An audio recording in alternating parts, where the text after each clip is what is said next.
हमारा कोई अस्तित्व नहीं है हमारे गांव नगर का। यदि जरूरत व्यवस्थाओं के नाम पर यदि एक वृक्ष को भी हमने काट लिया तो हमने 10 जीवन को समाप्त कर लिया। और यदि तुमने एक पेड़ को लगा लिया, पौधे को, तो समझना कि 10 जीवन को हमने बचा लिया और एक यज्ञ कर लिया, समझ लो, है ना। तो ये करना है। नर्मदा की अविरल वो जलधारा रहे। नर्मदा मैया, सब चाहते ना मैया ऐसे कल कल बैठी रहे। हाँ, हाथ खड़े करो भाई, सब चाहते ना मैया का जल चाहते ना सब। हाँ, उस अविरल कल कल बहती वो जलधारा वो रहे, इसके लिए उसके तटवर्ती क्षेत्रों में ये पेड़ों का होना आवश्यक है, जो शिव का स्वरूप है, गोविंद का स्वरूप है, हरि का स्वरूप है, प्रत्यक्ष देवता है, प्रत्यक्ष मेरा शिव है, हरि है, प्रत्यक्ष ही जानो वृक्ष को। ये अब हमें मानसिक वातावरण बनाना पड़ेगा कि अब पेड़ और पहाड़ों को तो हम पूजते हैं, अब हम पेड़ और पहाड़ों में अपने देवता और परमात्मा और ईश्वर को, और ये हमारी सनातनी परंपरा है। हम आज से नहीं पूज रहे, युग बीत गए। हम माटी को आज मां नहीं कहते, हम तो हमेशा से कहते चले आए। हम माटी को पूजते हैं, हम पेड़ों को पूजते हैं, पहाड़ों को पूजते हैं। सबसे बड़ी सेवा निश्चित मानना, जो इसके निकट आया है सबसे बेहतर जीवन उसी ने दिया है। आज हम बच्चों से बोल रहे थे, क्यों तुम्हें सबसे अच्छा बनना है? तो सबने बोला हाँ, है ना। कौन कौन था साथ में? हाथ खड़े करो, कौन बच्चे थे अभी? हाँ, सबसे अच्छा बनना या सबसे अच्छा करना है तो वो मां के संग ही हो सकता है। ये गुरु और गोविंद का चरित्र भी साक्षी है। हर क्षण हर पल वो मां के संग ही रहा और सबसे बेहतर जीवन को जिया और सबसे बेहतर दुनिया में उसने एक आदर्श को भी स्थापित किया। तो यही राम का मान, यही हरि का मान हो जाएगा। अपनी माटी से प्रेम करना है और इस हरि की धरा को हरा बनाए रखना है। सबसे बड़ी सेवा हो जाएगी। नर्मदा के तट फिर से हरे भरे कर लो। इन पहाड़ों को ऐसा सूना मत होने दो, जंगलों को मत काटो, इन वनों को मत काटो। वन में रहकर ही बने हैं राम और मर्यादा पुरुषोत्तम कह रहे हैं राम। वन में रहकर बने हैं राम। हम वनों को मिटा के घर को बनाने की बात मत करना। यदि घर को बनाने के लिए यदि वनों को काटा तो हमारे गांव नगर का जीवन समाप्त हो जाएगा। वन में रहकर जिया है मेरा राम और वन में रहकर बना है मेरा राम। वनों को मिटा के घरों को बनाने की बात मत करना, घर को चलाने की बात मत करना। जीवन चल नहीं पाएगा। एक एक बूंद के लिए मेरा गांव तरस जाएगा। ये बहुत सहज है, लेकिन उतना ही आज की सदी में सबसे बड़ा यही महामंत्र है कि हम अपनी जरूरत और व्यवस्थाओं के नाम पर हम इन पेड़ पहाड़ों को काटना बंद कर दें। हम पहाड़ों को नहीं काट रहे, हम पीढ़ियों को काटते चले जा रहे हैं। हमने पेड़ पहाड़ों को नहीं काटा, हमने अपनी पीढ़ियों को, हम के जीवन को हम काटते चले जा रहे हैं। अब हमें यहां रुकना होगा और फिर से मां के इस तीर्थ क्षेत्र को वैसे ही हरा भरा करना होगा।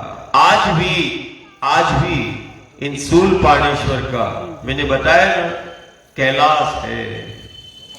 काशी और कैलाश के समतुल्य इस शूलपाणेश्वर तीर्थ को बताया गया कि ये काशी और कैलाश के समतुल्य है। समकक्ष नहीं कह सकते। हमें काशी और कैलाश जाने की आवश्यकता नहीं। काशी और कैलाश का जो वासी है वो सूल पाणेश्वर की झाड़ियों में एक एक पत्ता उसका एहसास कराता है।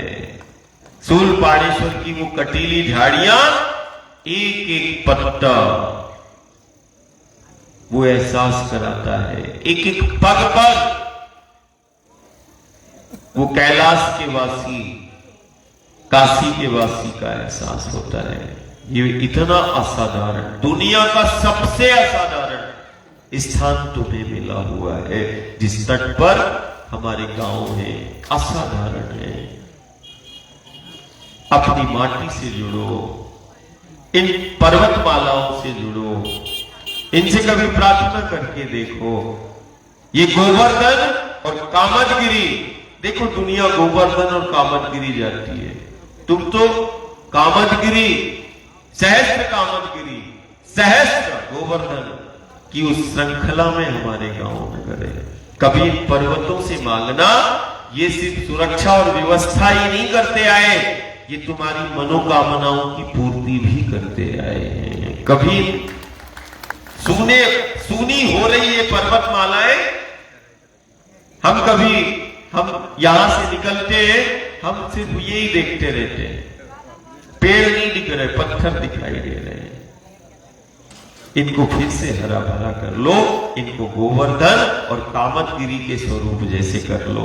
दुनिया देखो यहीं से निकलती है, और सिर्फ दुनिया नहीं, भक्त प्रेमी नहीं निकल रहे, वो परमात्मा ईश्वर भी वो इसी मार्ग से निकलता है। कहते गुरु आज्ञा में सबरी बैठ गई और उसने राम को पा लिया। हमें भी अपने गांव में ऐसे बैठना है और ऐसे मिलकर चलना है। मात्र अपने आप दुनिया से संपर्क धीरे धीरे हो जाएगा, और दुनिया के सबसे असाधारण गांव यही है जिसमें तुम रहते हो, है ना। लेकिन अपने गांव को, अपनी माटी को, इन पर्वतमालाओं को फिर से हरा भरा करने का, कोई हमारे जीवन को सुरक्षित करने नहीं आने वाला। हमारा जीवन मां पर है, माटी और नर्मदा का पानी, बस यही है। कोई रोग व्याधियां आती थी, वही नर्मदा का जल का पान करते थे, बड़े बड़े असाध्य रोग दूर हो जाते थे। उपहार और उपचार दोनों नर्मदा के जल से हो जाता था। मां के आंचल में छिपी वो जीवन शक्ति, वो हमारी आधार शक्ति, उसका मान करो, है ना। कोई पूजन पाठ करो ना करो, लेकिन मां की सेवा आज बेहद आवश्यक है। मां तो बच्चे को हर स्थिति परिस्थिति में पालती है, लेकिन बच्चा जब बड़ा होगा तो थोड़ा बहुत उसको भी सेवा करना पड़ेगा। आज वक्त है, तुम माटी का मान करो। आज वक्त है, प्रत्यक्ष देखो नर्मदा हमें मिली है, प्रत्यक्ष ये माटी शक्ति के रूप में, प्रत्यक्ष ये पेड़ पहाड़, इनको साधारण मत समझना। इन्हीं में छिपा वो कैलाश का वासी है, इसी में छिपा वो काशी का वासी है, इन्हीं पर्वतमालाओं में छिपा है वो। तुम भाव से यदि पत्थर में, यदि हमने भगवान को देखा तो हम पत्थर में हम दर्शन कर लेते हैं, तुम इन पर्वतमालाओं में यदि किसी को दर्शन करना है, सिर्फ खेल भाव का है, तुम उस भाव से इन पर्वत पहाड़ों को देखना। कैलाश के वासी को या काशी के वासी को निश्चित मानना, प्रत्यक्ष एहसास तुम्हें मिल जाएगा और हो जाएगा। तो मैया की आरती करें। और मैं फिर से बोलता हूं कि ये सोल पाणेश्वर में धरती को ही बिछोना समझना, आसमान को ही चादर समझना, जहां स्थान मिले वहां पर बढ़िया नाम स्मरण के साथ, आनंद के साथ रहना। यहां मैया जीना सिखाएगी। साधन और संसाधन, द्रव्य और पदार्थों का अभाव हो सकता है, लेकिन उस परम सत्ता का, आद्य सत्ता का हर पग पर आनंद करो। आनंद ही आनंद है, उस आनंद में रहना, व्यवस्थाओं पर ज्यादा ध्यान नहीं देना, देना है तो उस परम सत्ता पर ध्यान देना। हाँ, नर्मदा मैया की तैयारी होगी। बोलिए श्री नर्मदा मैया की जय। बोल श्री मात नर्मदे हर हर हर, मात गंगे हर हर हर, जटा शंकरी हर हर हर, नमो पार्वती पते हर हर महादेव। बोलिए मामक्रवाहिनी नर्मदा मैया की जय। सदैव आनंद प्रदान करने वाली देवी मां नर्मदे, आपको नमस्कार है। हे मां, आपका स्वरूप तो देवता भी नहीं जान सके, फिर मुझ मंदमती से आपके उस स्वरूप का कैसे वर्णन हो सकता है। हे देवी, आपके अनुग्रह के बिना आपकी महिमा को कौन जान सकता है। आप द्रवीभूत होकर जन जन पर कृपा करती हैं। अभय वरदान देने वाली देवी, आपके जनित चरण कमलों को हम प्रणाम करते हैं।